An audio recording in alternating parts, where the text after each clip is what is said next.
వంట చేయడం వస్తే మన ఇంట్లో వంట చేసుకోవచ్చు. అలాగే పక్కింట్లోకెళ్ళి కూడా బాగానే వంట చేయొచ్చు.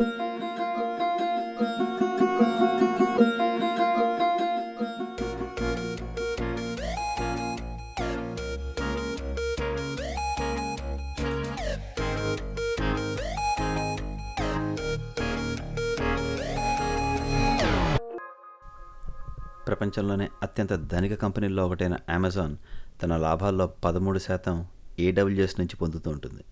అసలు ఏంటి ఏడబ్ల్యూఎస్? ఐటీ ప్రకటనల్లో, ముఖ్యంగా ఐటీ జాబ్ ప్రకటనల్లో ఏడబ్ల్యూఎస్ క్లౌడ్ గురించి ప్రస్తావన లేకుండా ప్రకటించే వాళ్ళు చాలా చాలా తక్కువ మందే ఉంటున్నారు. ఐటీలోకి కొత్తగా రాబోతున్న వాళ్ళకి, అలాగే ఐటీలో చాలా కాలం నుంచి ఉంటూ క్లౌడ్ తదితర విషయాల మీద తెలుసుకోవడానికి సమయం దొరక్క ఏంట్రా ఈ గోల అనుకుంటున్న వాళ్ళందరికీ కూడా ఈరోజు ఎపిసోడ్ ఉపయోగపడుతుందని చెప్పి ఆశిస్తున్నాను. మరెందుకు ఆలస్యం, మొదలు పెడదాం రండి. క్లౌడ్ తదితర విషయాల మీద కాస్త అవగాహన పెంచుకునే ప్రయత్నం చేద్దాం. స్వాగతం.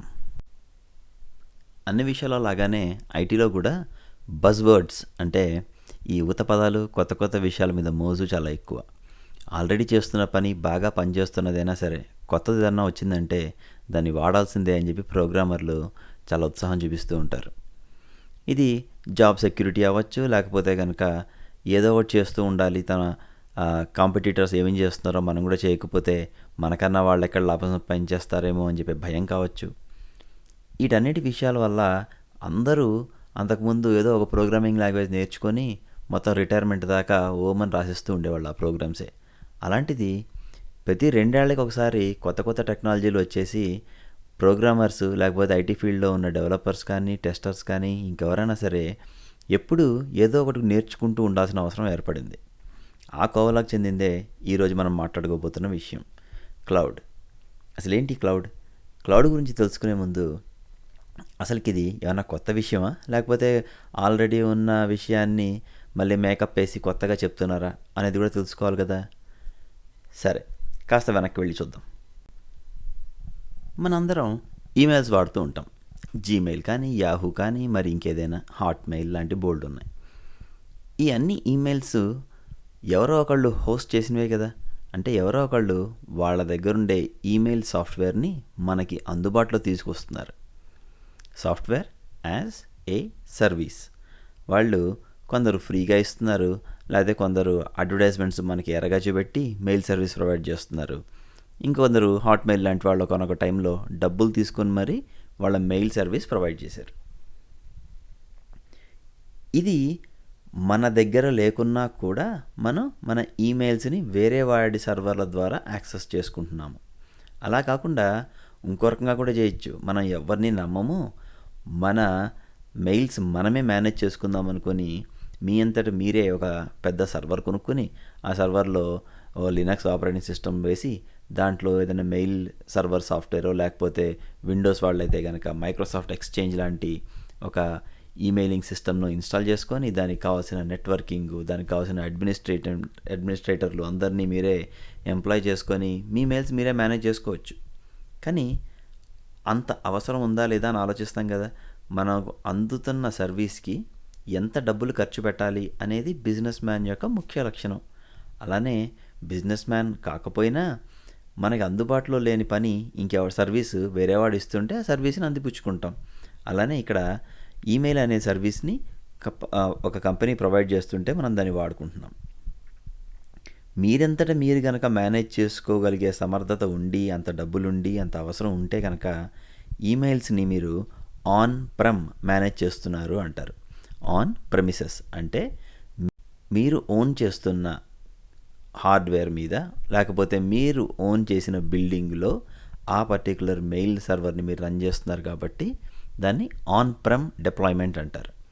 అలా కాకుండా వేరేవాడు ఎవడో చేస్తున్నాడు అనుకోండి, మనం దాన్ని సాఫ్ట్వేర్ యాజ్ ఎ సర్వీస్ అంటాం. దీన్నే ఇంకాస్త ఎక్స్టెండ్ చేసి చూద్దాం.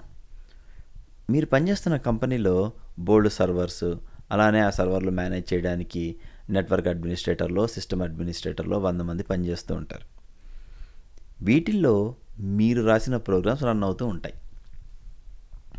అంటే మీ కంపెనీ ఆన్ ప్రెమ్ మెషిన్స్ని మెయింటైన్ చేస్తూ, అలానే మీరు రన్ చేస్తున్న సాఫ్ట్వేర్ని డిప్లాయ్ చేస్తూ ఉంటుందన్నమాట. On prem infrastructure, on prem deployments. అలా కాకుండా ఇంతమంది స్టాఫ్ని మెయింటైన్ చేయడం మన వల్ల కాదు, ఈ పని అంతా కూడా వేరే వాళ్ళు ఎవరన్నా ప్రొవైడ్ చేస్తే బాగుండు అని చెప్పి మీరు అనుకున్నారనుకోండి, సరిగ్గా ఆ సమయంలోనే మీకు గుర్తు రావాల్సింది AWS లాంటి కంపెనీలు. ఈ అమెజాన్ ప్రొవైడ్ చేస్తున్న AWS సర్వీస్ ఏంటంటే, మీ ఇన్ఫ్రాస్ట్రక్చర్ మొత్తాన్ని వాళ్ళు మేనేజ్ చేస్తూ మీకు ఆ ఇన్ఫ్రాస్ట్రక్చర్ని అద్దెకి ఇస్తారన్నమాట. అలా అద్దెకి తీసుకోవడం వల్ల మీకు కొన్ని లాభాలు ఉంటాయి. మీరు కనుక చిన్న కంపెనీ అయ్యుండి మీరు ఈ కంప్యూటర్స్ మేనేజ్ చేసే టీమ్ని మీరు హైర్ చేసుకొని వాళ్ళకి శాలరీస్ ఇచ్చి వాళ్ళు కొత్త కొత్త హైక్లు అవి ఇవి చూసుకునే పని లేకుండా ఒకసారి వేరే వాడికి అద్దెకి ఇచ్చేసి, ఒరే బాబు నువ్వు చూసుకోరా నాయనా, నేను నాకు కావాల్సినప్పుడు డిప్లాయ్ చేసుకుంటాను, నాకు కావాల్సినప్పుడు కొత్త 2-3 మెషిన్లు కావాలంటే కనుక ఆ మెషిన్స్ ఇవ్వు, వద్దన్నప్పుడు ఆ మెషిన్స్ తీసేసుకో, నేను వాటిని మేనేజ్ చేయను అని చెప్పి మీరు అన్నారనుకోండి, దాన్నే ఇన్ఫ్రాస్ట్రక్చర్ యాజ్ ఎ సర్వీస్ అంటారన్నమాట.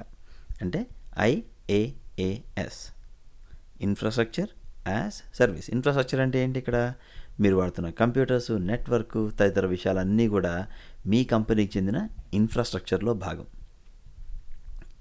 ఈ ఇన్ఫ్రాస్ట్రక్చర్ ఆఫ్ సర్వీస్నే ఎక్కడుందిరా బాబు ఈ ఇన్ఫ్రాస్ట్రక్చర్ అంటే ఆకాశంలో చూపెట్టినట్టు క్లౌడ్ అని చెప్పి అంటారన్నమాట. మన దగ్గర లేదు, ఇంకెక్కడో ఉంది. ఈ రంగంలో ఈ క్లౌడ్ సర్వీస్ ప్రొవైడ్ చేసేవాళ్ళు AWSతో పాటు మైక్రోసాఫ్ట్ వాళ్ళ అజ్యూర్, గూగుల్ వాళ్ళ గూగుల్ క్లౌడ్ ప్లాట్ఫామ్, ఇవన్నీ కూడా చాలా ప్రాచుర్యంలోకి వచ్చాయి. ఇప్పటిదాకా మనం క్లౌడ్ అంటే ఇన్ఫ్రాస్ట్రక్చర్కి సంబంధించిన విషయంగానే చూస్తున్నాం. కానీ దీనివల్ల ప్రోగ్రామర్కి ఏమన్నా తన ప్రోగ్రామ్ రాయడంలో తేడా ఉంటుందా అనే విషయం గురించి చూద్దాం. ఏదన్నా ప్రోగ్రామ్ రాస్తున్నప్పుడు అది ఎక్కడో చోట రన్ అవ్వాలి అనుకొని రాస్తాం కదా. జావా ప్రోగ్రామింగ్తో కాస్త పరిచయం ఉన్న వాళ్ళందరికీ ఒకానొకప్పుడు JBoss, WebSphere, WebLogic లాంటి అప్లికేషన్ సర్వర్స్ గుర్తే ఉంటాయి.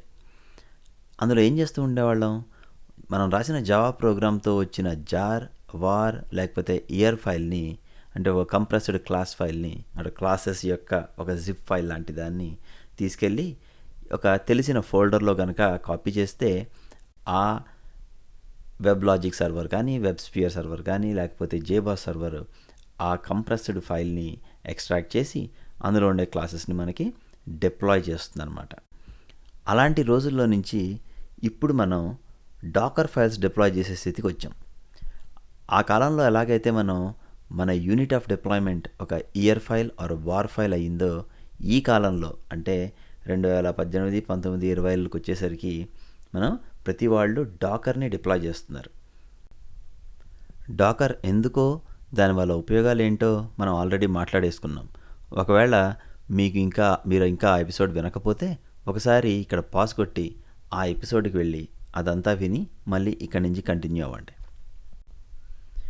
ఇప్పటిదాకా మనం మాట్లాడుకున్న విషయాల్లో ముఖ్యంగా 2 విషయాలు మీరు చూశారు. ఒకటి, క్లౌడ్ అనేది ఒక జెనరిక్ నేమ్, ఒక బజ్ వర్డ్ లాంటిది. ఇన్ఫ్రాస్ట్రక్చర్ మొత్తాన్ని వేరే వాడి డేటా సెంటర్స్లో కనుక రన్ చేస్తుంటే దాన్ని మీరు క్లౌడ్ అని చెప్పి అనుకోవడంలో తప్పేమీ లేదు.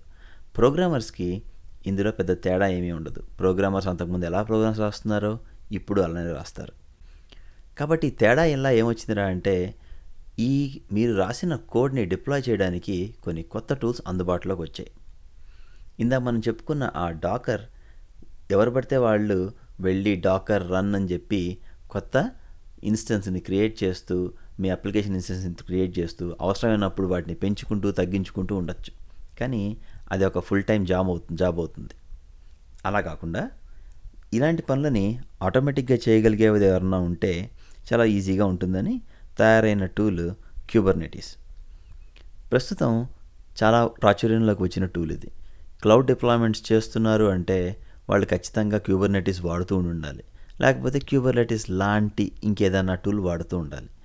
ఈ టూల్స్ ఏం చేస్తాయంటే, ఒక యూనిట్ ఆఫ్ డిప్లాయ్మెంట్ని డాకర్గా అనుకుంటే అలాంటి డాకర్ మెషిన్స్ని ఎన్ని కావాలంటే అన్ని స్టార్ట్ చేస్తూ, లేకపోతే అవసరం లేనప్పుడు వాటన్నిటిని కిల్ చేస్తూ, అలానే మీరు కొత్త సాఫ్ట్వేర్ అప్డేట్ పంపిస్తున్నప్పుడు అందులో ఎన్ని డాకర్స్ కొత్త అప్లికేషన్ మీద, ఎన్ని డాకర్స్ పాత అప్లికేషన్ మీద ఉండాలో డిసైడ్ చేస్తూ, ఇలా మీకున్న మొత్తం డిప్లాయ్మెంట్ని హ్యాండిల్ చేసే టూల్ ఈ క్యూబర్నెటీస్ అన్నమాట. దీన్ని గూగుల్ వాళ్ళు తయారు చేశారు. మనందరం ప్రస్తుతానికి చాలా పాపులర్గా వాడుతున్నాం. సరదా సరదా కథలు, ఉపమానాలు లేకుండా మన పాడ్కాస్ట్ బోర్ కొడుతుంది. ఈ క్లౌడ్ గురించి ఒక చిన్న ఉపమానం చూద్దాం. మనం కనుక ఇంట్లో వంట చేసుకుంటే, మన వంట మనమే మన కిచెన్లో వండేసుకుని మన డైనింగ్ టేబుల్ దగ్గర మనమే తింటే అది ఆన్ ప్రెమ్. అలా కాకుండా మన ఇంట్లో వండేసుకుని పక్కింటికి డబ్బా గట్టుకెళ్ళి అక్కడ తింటే అది క్లౌడ్ డిప్లాయ్మెంట్. ఆ కంటైనరు అంటే మనం కట్టుకెళ్ళిన డబ్బా ఒక డాకర్ అనుకుంటే కనుక మీకు విషయం మొత్తం చాలా ఈజీగా అర్థమవుతుంది.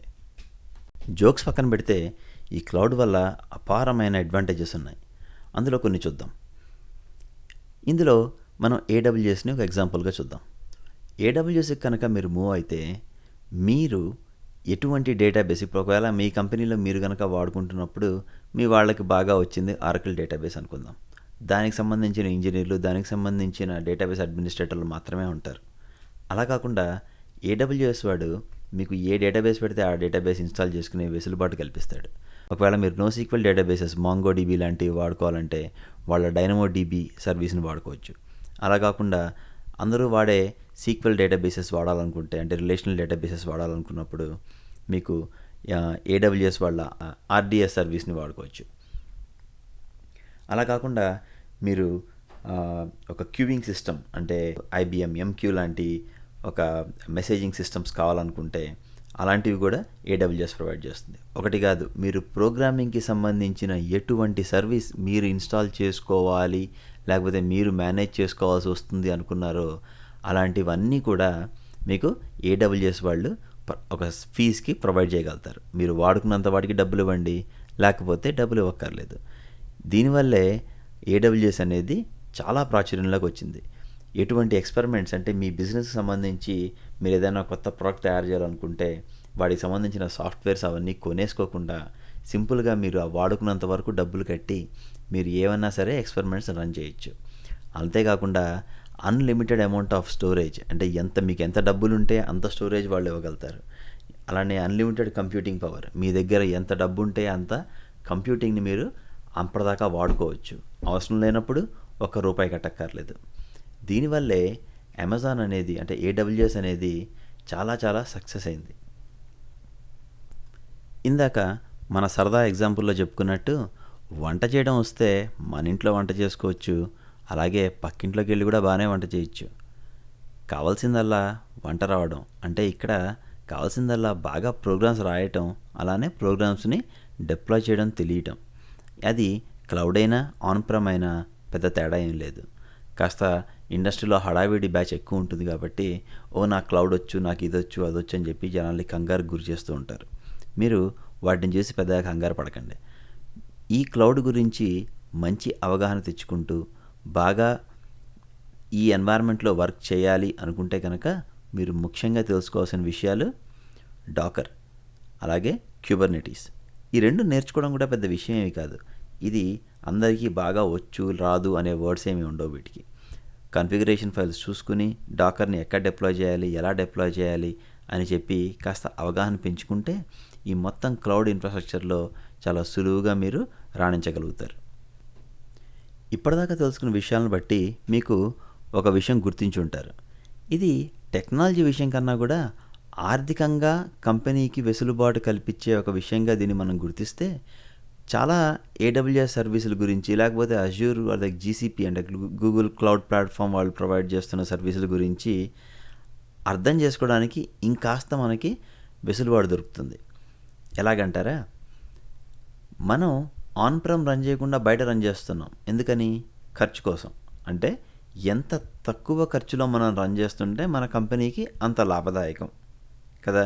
అలాంటప్పుడు ఆ అమెజాన్ కానీ, లేకపోతే GCP కానీ, లేకపోతే అజ్యూర్ కానీ ఎలా మనకి అద్దె తీసుకుంటున్నారు అనేది ఒక ప్రోగ్రామర్గా మీకు అర్థం చేసుకోవాల్సిన అవసరం లేకపోయినా ఒక డిప్లాయ్ చేసే ఇంజనీర్గా, లేకపోతే ఒక సాఫ్ట్వేర్ ఆర్కిటెక్ట్గా, అంటే మీ కంపెనీకి మీరు ఒక సాఫ్ట్వేర్ తయారు చేసి ఇస్తున్నారు అంటే దాన్ని రన్ చేయడానికి ఎంత ఖర్చు అవుతుంది, ఆ ఖర్చైన సాఫ్ట్వేర్తో ప్రొవైడ్ చేసే సర్వీసుల వల్ల మనం లాభపడాలి కదా.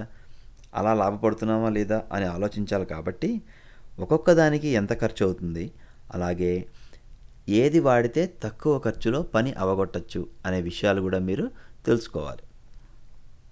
ఒక చిన్న ఉదాహరణ అమెజాన్ గురించి మాట్లాడుకుందాం.